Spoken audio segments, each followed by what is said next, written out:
Can't swim? Listen in. Today we're starting a series of videos to help improve your productivity in the pool. I see people every day swimming laps for exercise and all, and they never have time to stop and get a little instruction on how to make their stroke more efficient and more productive. Well, this series is going to help you. And today we're talking about the catch and the catch-up drill. I believe the catch is the most important part of the stroke. Up here we have a quadrant system here. The first quadrant is when your hand enters the water, the entry. Then you have the catch and the first part of the power phase. Then you have your follow-through, the second part of your follow-through, power phase, as your hand exits the water, and then the first part of your recovery phase, making it back around to the beginning again. The catch is the beginning of the end of every stroke. Once you start that stroke, all the water out here left in front of you is gone forever. When you start that stroke, you turn into like a bulldozer pushing through this thick medium. Water is much thicker than air.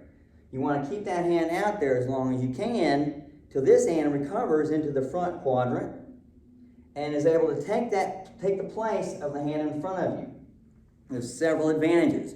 One is, with this hand out here in front of you, you're making a hole through the water for the rest of your body to slide through, making yourself much more efficient. Again, like I said, once you drop that arm, you got your head and shoulders in front of your arm, everything pushing against the water, and you're less efficient. Humans are not very efficient in the water. Little fish can swim very fast through the water because they were built streamlined.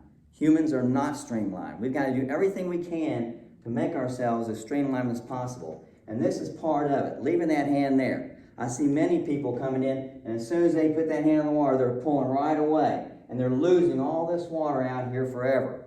You've got to keep that hand in the water, be patient. It's almost a glide. Be patient, and let this other hand recover and get into the front part of the quadrant to be able to take the place of that front arm. Once you start that power phase, if you leave that arm out there long enough and you wait, when you start to do regular freestyle, you're going to notice a lot more resistance in the pecs and the lats because you've got more water behind the pull. More water behind the pull. A drill that we use to try to accentuate this and exaggerate it is called the catch-up drill, where you'll swim in here and you'll let this hand enter the water, and then this hand comes up and catches up to tag before you start your pull. Catch up and tag before you start your pull. You want to actually make contact when you first start doing this drill. You got to actually make contact. This doesn't get it, okay? This doesn't get it, not way down here. It has to be here, just below the surface of the water. Take that to touch and go. Make that touch and go. Eventually, you should be doing this in your warm-up and warm-down, almost every workout. Michael Phelps does it every time he gets in the pool for the beginning of his warm-up. The catch-up drill. If he can do it, if it's good enough for him, it's good enough for us. Once you get this catch-up drill down, your regular freestyle should look like modified catch-up drill is what I like to call it, where you almost get ready to touch and you start that arm pull. You almost get ready to touch and you start that arm pull. It's a timing issue. Speaking of timing, when you're doing the drill itself, when you come here and touch, you don't want to pause before you start your pull. You want to make sure that hand touches and goes right away. Instant, boom, gone. Instant, boom, gone. No pause.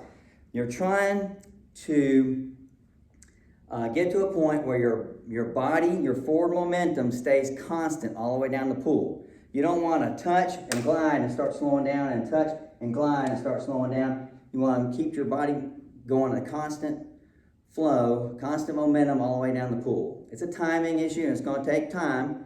It's going to take practice. Many of you, when you start this drill, you'll mess up and pull too soon. And most people, 9 times out of 10, will stop and say, I got to reset.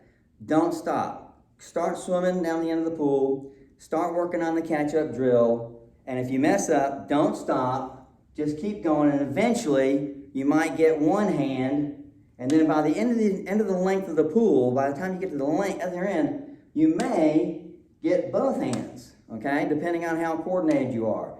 Take your time. This is not something that's supposed to be done fast. Take your time, go slow, work on getting it fine-tuned, and this will significantly improve your productivity in the pool and your efficiency of the stroke, giving your stroke more distance per arm stroke. Hope this helps y'all, and tomorrow we'll have another video on improving your productivity in the pool, and we'll see you then.